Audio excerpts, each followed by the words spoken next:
This is always this day makes me more nervous than any day for us as a team, because we have so many guys playing next to guys that aren't accustomed to it yet due to youth or inexperience.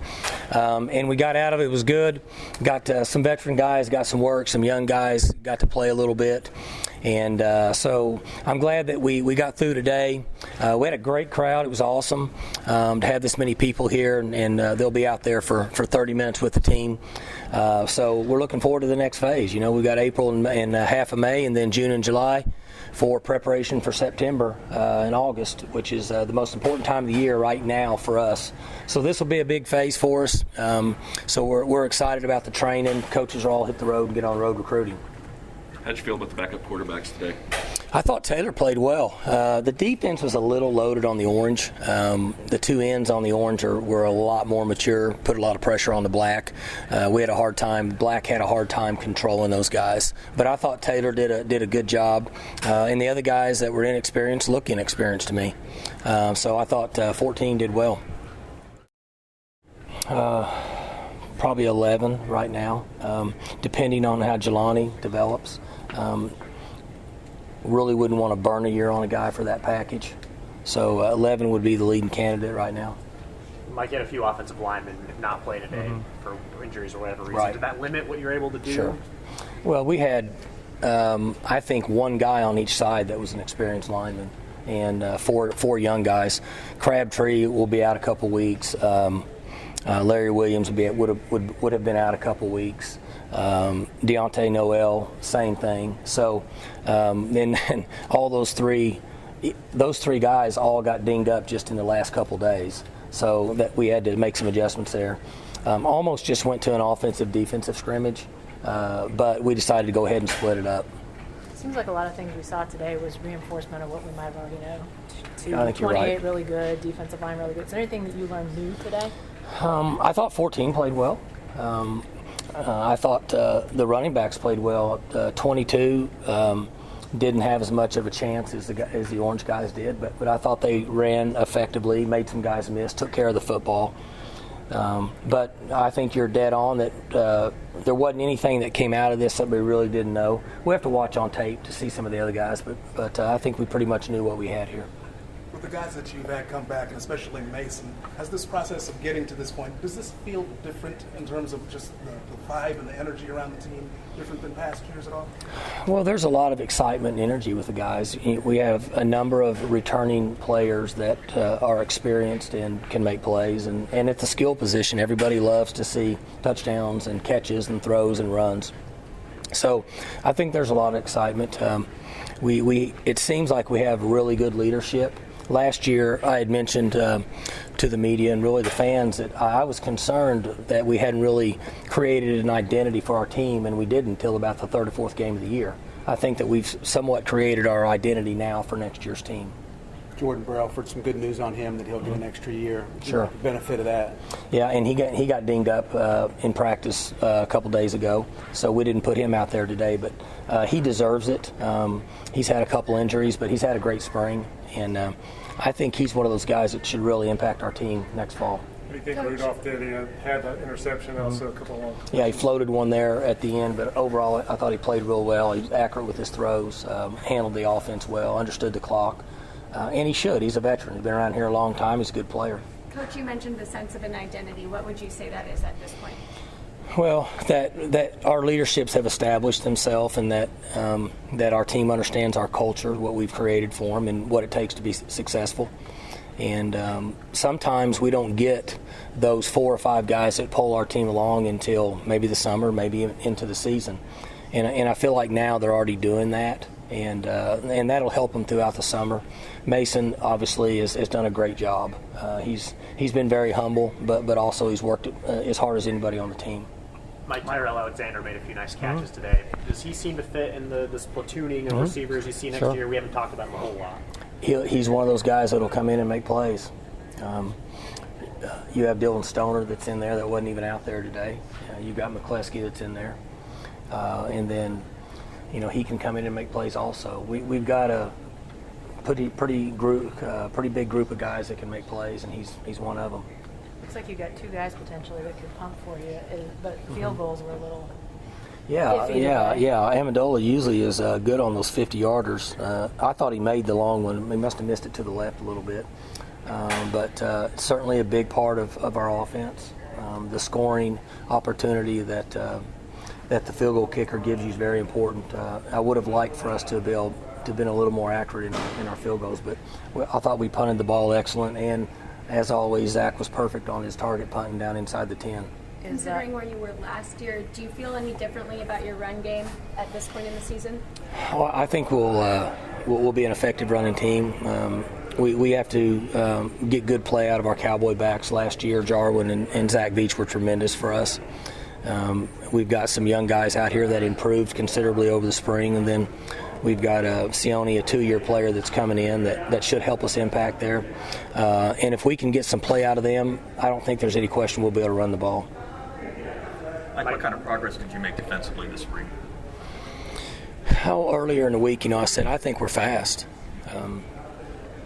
How good we are at corner right now, I don't know, because we haven't really been in live situations.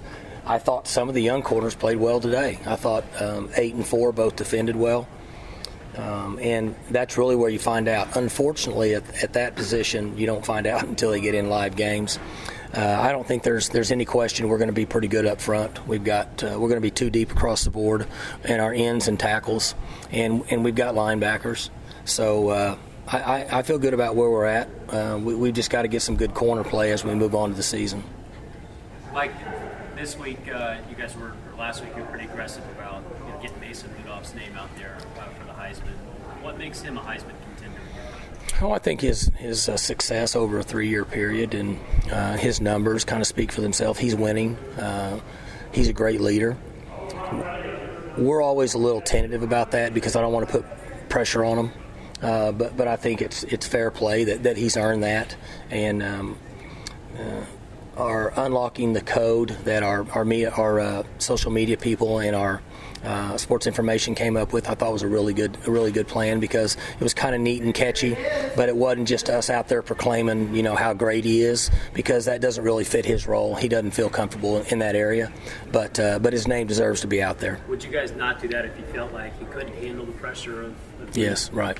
Yeah, that's right. And I'm a little hesitant to do a lot of it just because he has pressure on him every day. He doesn't need any more. He just needs to go play.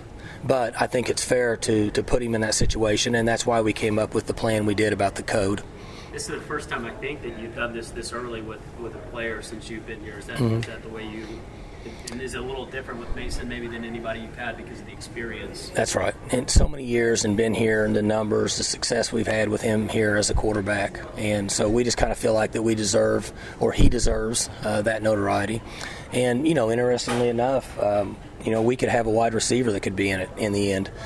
So now you go through the dilemma of who do you push, because you can't push two. And that's why I'm always a little bit uncomfortable doing a lot of that. But we sit down, try to make decisions, and do the very best we can. Sometimes there's just not a right answer, but you just have to go with your gut. As the season goes on, if he's putting up numbers, or even the receivers putting up numbers, how open are you to campaigning for them during that time? I've not ever really campaigned a lot for individual accolades. I don't think that's fair to the team. But if somebody asks me my opinion, I'll give them my opinion. If it's Game 6 and you say, or somebody says, do you think he should be in the voting? And I'll either say yes or no based on what my opinion is. But I'm not really going to get up and on a platform and yell and scream a lot for a guy individually, more so for the team. You be aggressive in pushing guys with so much social media and media in general. I think so, sure. Because there's other organizations that are doing it. And so I think you have to be a little more aggressive than what we're, or maybe I'm comfortable with. Mike, you mentioned you got it today with no injuries, but what's going through your head when Taylor's helmet pops off on the Yeah. Well, I wish the quarterbacks could get hit a little bit. They need it. But then again, we don't want anybody to get hurt. I'm going to guess that it wasn't strapped on properly and buttoned right because they're so used to not getting hit.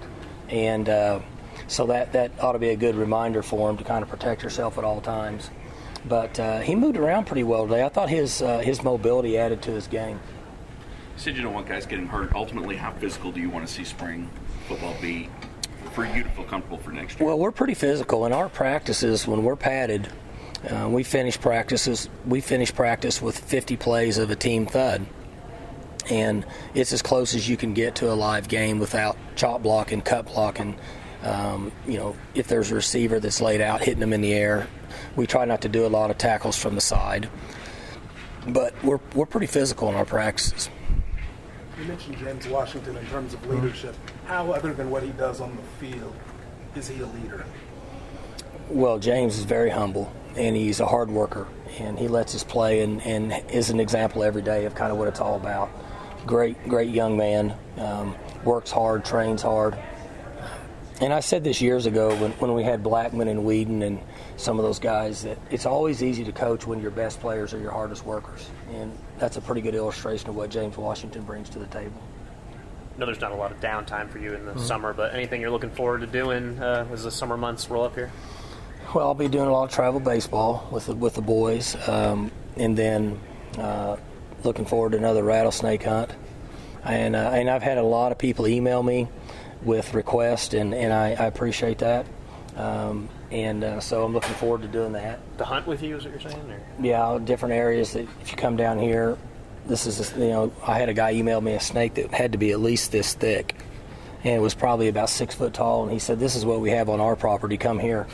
So, but anyway, just being with the boys, playing baseball, and a lot of recruiting, just like today. I mean, it's 24/7 in recruiting, but that's what we do. Are you going to take the next step and grab him by the tail and throw him in the bag? I hate to set myself up, but the other day I asked if I could grab him by the head, like they do, and they didn't. They were a little nervous about me doing that. But that would be my next goal, would be able to hold them like those real wranglers do. But I'm not sure I'm up to par yet, but hopefully someday. What would you say to anyone who's afraid of going snake hunting? It's not nearly as scary as you think. For one reason is they're not going to jump any higher than about your shin. So if you're padded up pretty good with boots, you're in good shape. Now, if you had a hold of one and dropped it, that's another story. But very interesting, and you kind of know what to do and what to look for. And obviously I was with guys that were great snake hunters, and so they taught us the right way. But and not that anybody cares, but they're actually more scared of you than you are of them. I don't know. I'm pretty scared. They're pretty scared also. They run a lot faster than you do. I watched you run one time. Anything else? All right. Thanks for coming out, guys. You bet.